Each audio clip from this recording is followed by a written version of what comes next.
All right, y'all. So I'm going to be honest. I'm not really feeling doing a lunar lowdown.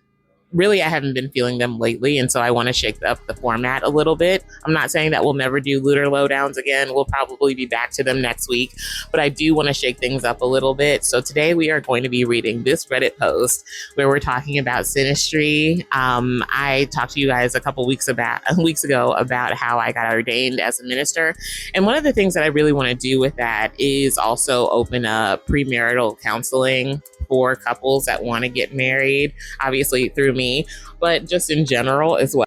Because synastry has always been one of my biggest passions when it comes to astrology, and I equate that partially to the asteroid Juno being directly on top of my sun. And so it just makes sense. And so, yeah, one of the things I really want to do is premarital counseling from a tarot and astrological as well as spiritual kind of standpoint. And so let's dive into this synastry that I found on Reddit.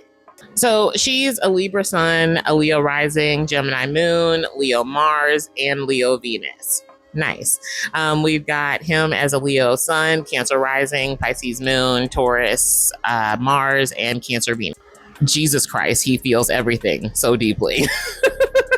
So first and foremost, he makes her truly feel seen and appreciated. His son in her first house is going to bring that up. And he may feel karmically attracted to her because his son is in her fourth house.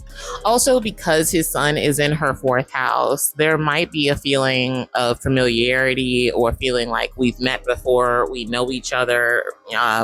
It could also put him in the mindset of we could really settle down. Like, I want to create something with you. I want to create a home. I want to possibly marry you, or I just want to, you make me feel like I want something solid.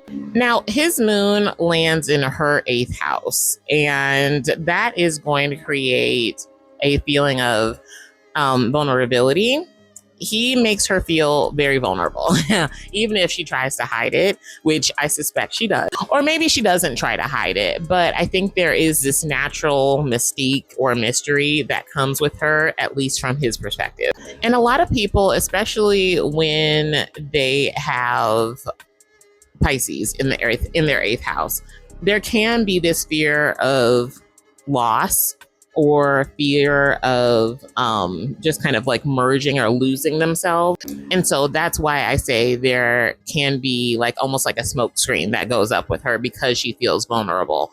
The minute that he triggers her into feeling vulnerable and naked, spiritually, emotionally, whatever, she might try to hide from that or duck and dodge it. But her moon in Gemini is in his 12th house. And so that can make him feel very alone or unsure of what she actually feels, what she thinks, what she's going to say. It can even cause actual misunderstandings when they are communicating. There's just all around uncertainty of feelings, habits, thought processes, and logic, as well as it just feels like it's a never ending guessing game as far as, what she's feeling or thinking. Now, she has her Leo, Mars, and Venus conjunct, or at least in the same sign as his Leo sun, that we can see being in his second house.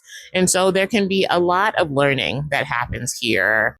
I would say mostly for him, since he's the house person in this situation. She really encourages and inspires him to act from the heart and inspires passion in him with her Leo placements.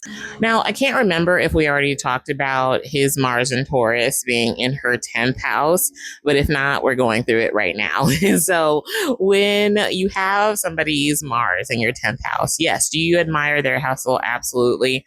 But it can feel like they're, from her perspective, that he works too much or he's a workaholic, or that it feels like he's always on duty, which can be attractive to some people, I suppose, but not to everybody. It probably gets a little infuriating to some people. But with her Venus being in his 12th, it is a thing of, one, he probably really cares about her. I would even say he loves her deeply. But also, because we're talking about love, if it's not already at play with these two, it's definitely quickly on its way with him in particular. He thinks that she is great in the sack. And I'm not trying to be vulgar, but having Venus in Cancer in the 12th, he probably loves bedtime, the devil's tango time with her, especially if it probably has to do with titties. He probably loves and dreams of that rack. I promise I'm not trying to be vulgar, but sometimes astrology is very literal. And so it can be dreams about the Cancerian parts of her, which are going to be the mommy milkers, okay?